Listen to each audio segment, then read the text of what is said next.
Bonjour à tous, Parashat de la semaine, Parashat Tazria Metzora.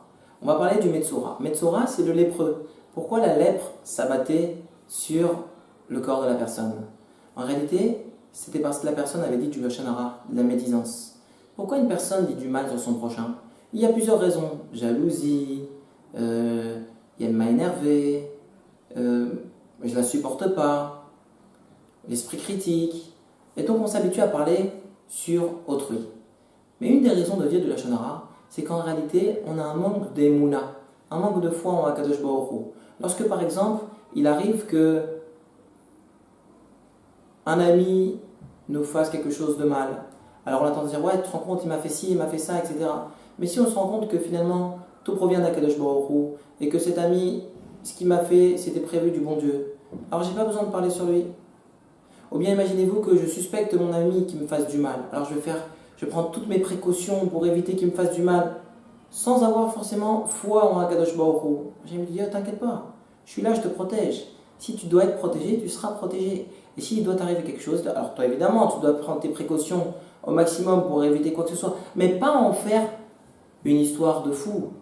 Ça y est, je dors plus la nuit, j'arrive plus à vivre parce que celui-là, on ne sait jamais s'il va me faire du mal. Et du coup, quand la personne rentre dans un système comme ça, où elle a toujours l'œil avec trop de précautions, peut-être qu'il va me faire ça, elle commence à parler du mal sur mon ami. Regarde celui-là, il m'a fait ci, et je suis sûr qu'il veut me faire ça, je suis sûr qu'il veut me faire ça, et c'est un pourri, et c'est un type comme ça. Kadosh Baruch Hu dit non. Si tu commences comme ça, il y aura un manque de émouna, un manque de foi en Kadosh Baruch Hu, tu vas t'habituer à parler sur ton prochain, du Lashon Hara Chas v'Shalom, et là c'est le pire pour toi. Voilà pourquoi la personne doit s'habituer à toujours au contraire dire du bien sur son prochain, et avoir foi en Kadosh Baruch Hu. Kadosh Baruch Hu, il me protège. Je dois faire ma ishtadlut, je dois me protéger comme je peux, mais pas en faire un film de fou. Je vais vous raconter une histoire qui reflète un petit peu cette idée, une histoire merveilleuse, vraiment merveilleuse. C'est une histoire qui s'est produite à Tzfat, à l'époque du Harizal, Ari Akadosh, à l'époque du Al-Shir Akadosh.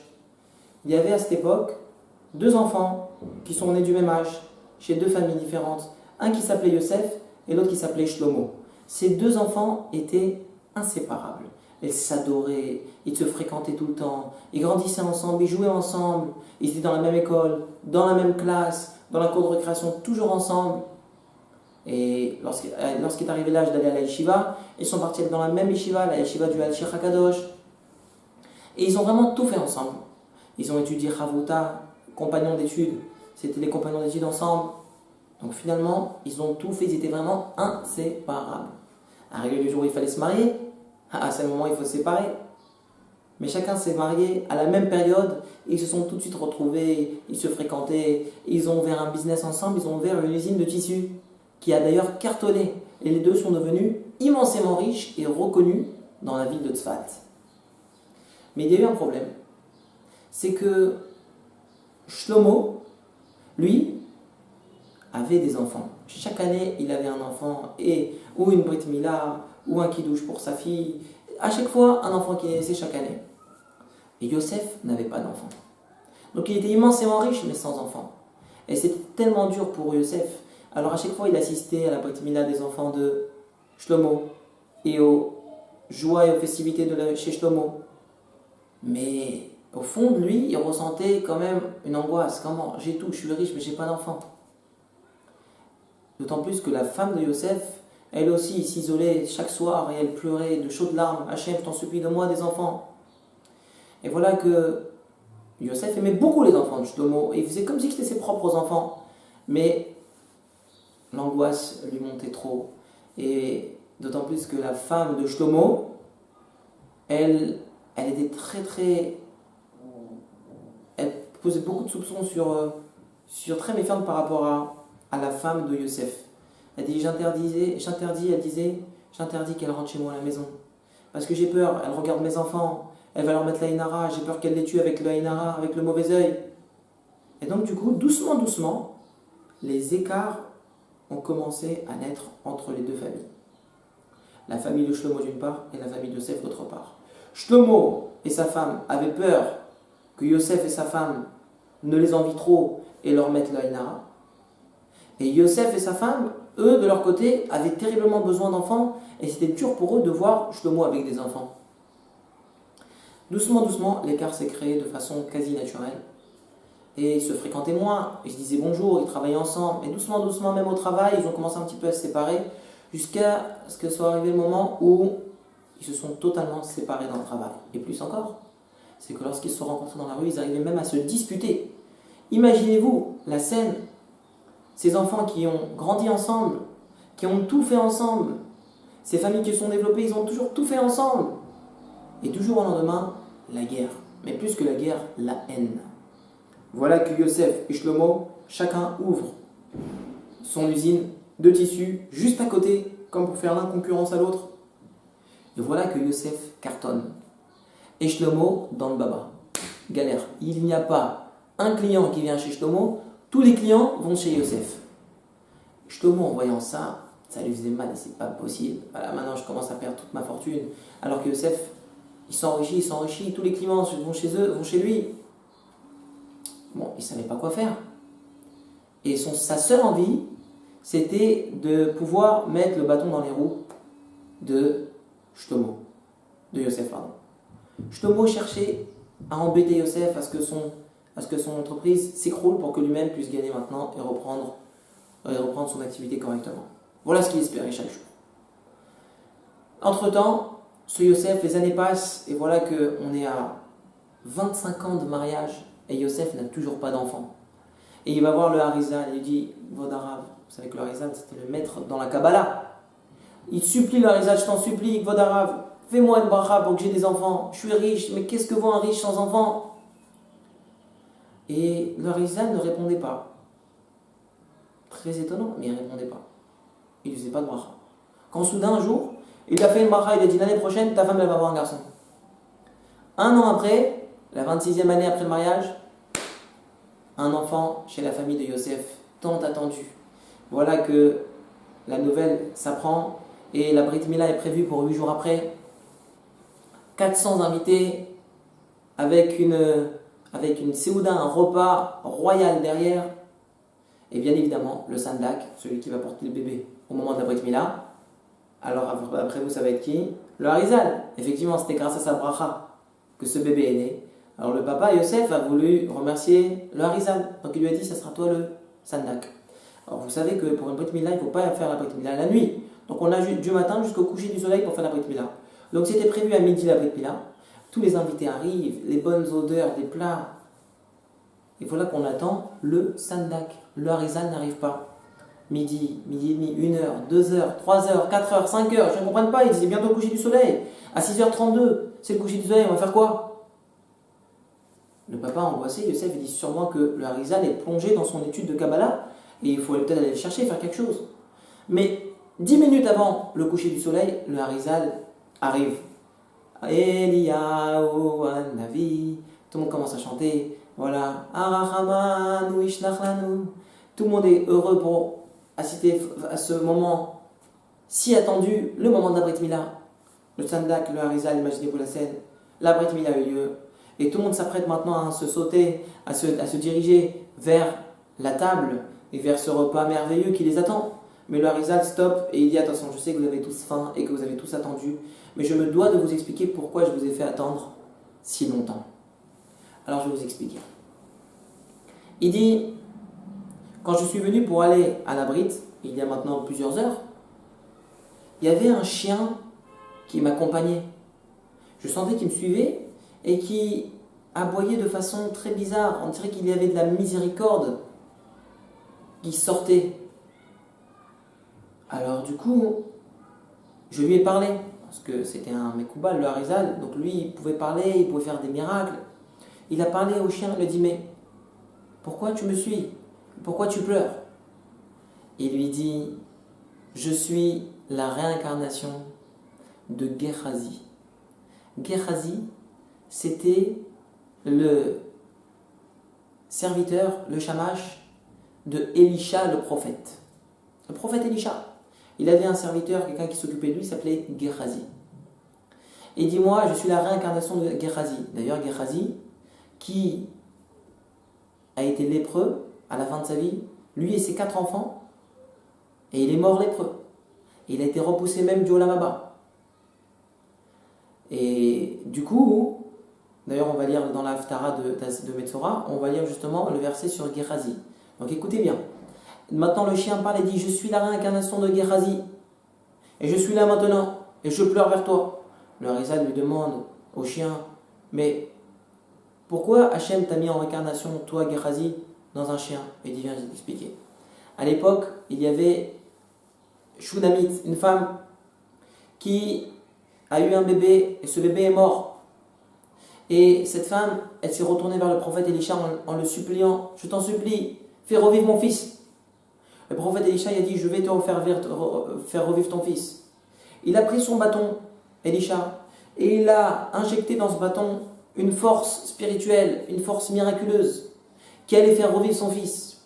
Et il a dit à Gehazi, prends son serviteur Gehazi, il lui a dit: prends mon bâton et pose-le sur le corps de cet enfant pour qu'il puisse revivre.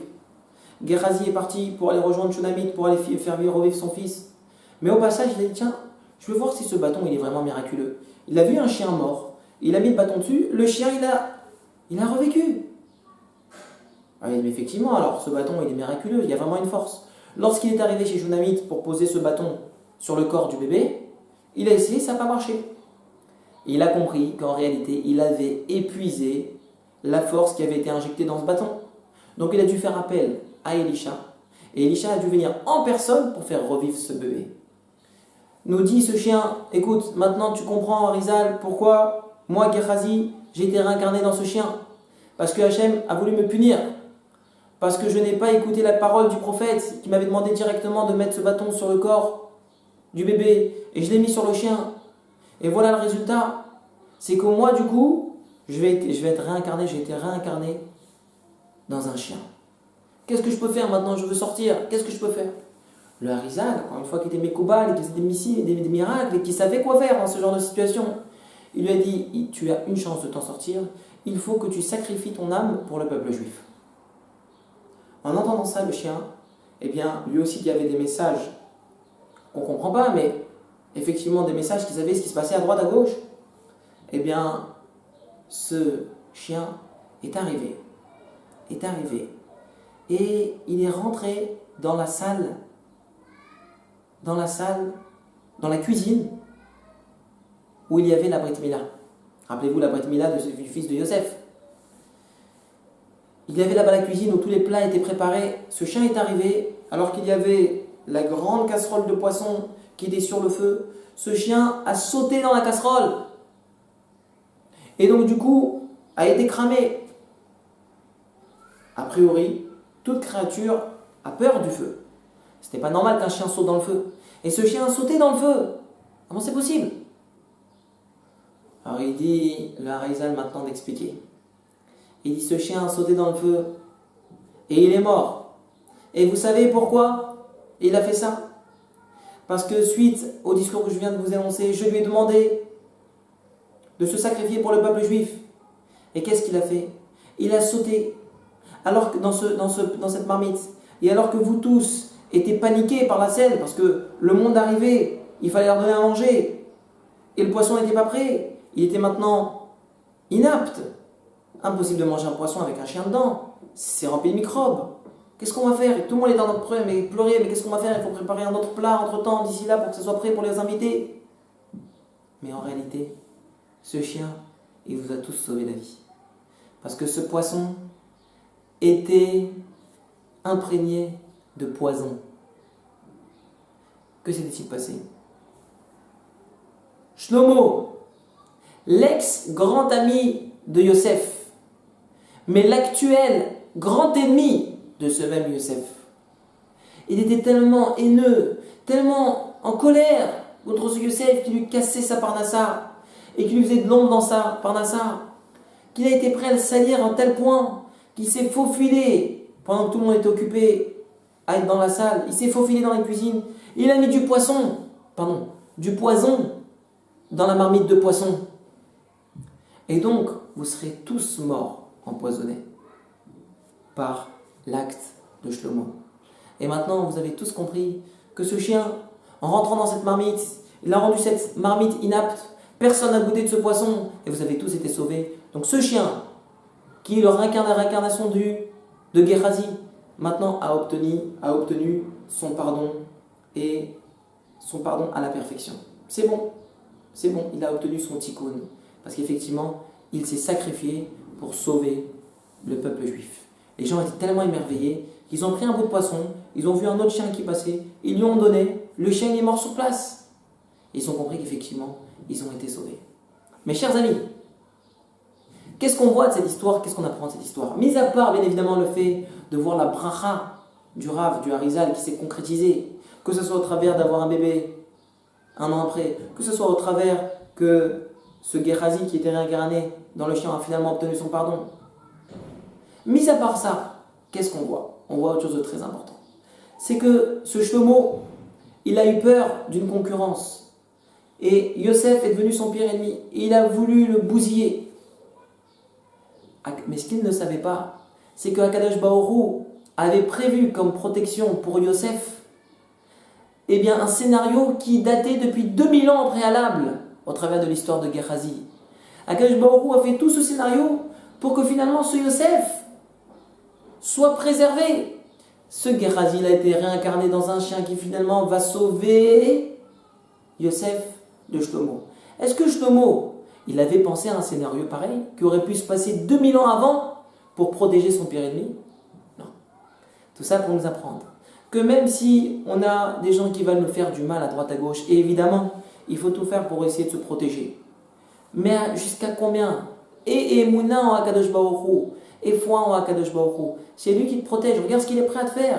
Ce Yosef n'était même pas au courant de tout ça. Finalement, il a été sauvé au travers d'un scénario qui a démarré 2000 ans au préalable. Shlomo n'a pas pu rêver un instant de cela. C'est pareil. Si quelqu'un te veut du mal, sache que si Akadosh Baruch Hu a prévu de te protéger, il te protégera de toutes les manières. Même si cet ennemi que tu as désire te démonter et qui prépare des plans contre toi, des pires, si Akadosh Baruch Hu a préparé pour toi la délivrance, tu seras délivré. Donc au lieu de t'investir à droite à gauche trop dans ta ishtadut, dans tes efforts personnels, oriente tes yeux vers Akadosh Baruch Hu et demande à Akadosh Baruch Hu qui te donne la tzlacha, qui te protège de tous les ennemis éventuels. Tu ne serais même pas conscient qu'il y a des ennemis certains. Eh bien Akadosh Baruch Hu, protège-moi de tous ces ennemis, protège-moi de ma tzlacha dans tout ce que j'entreprends. Et là à ce moment-là, un homme il prend conscience que en réalité il est totalement déconnecté. Au lieu de se diriger vers Hachem et d'orienter ses filotes, ses prières vers Akadosh Baruch Hu pour être protégé de tout mal, eh bien il s'oriente dans des galères, dans des angoisses et compagnie. Akadosh Baruch Hu dit pas besoin de tout ça. Oriente-toi vers moi et fais ta ishtadut, fais tes efforts personnels à la juste mesure. Chers amis, Shabbat Shalom, qu'on soit toujours protégé de tout mal, qu'Akadosh Baruch Hu nous protège de tout Chas v'Shalom éventuels ennemis et qu'on ait la Géoula B'mera B'Yemenu. Amen v'Amen. Shabbat Shalom.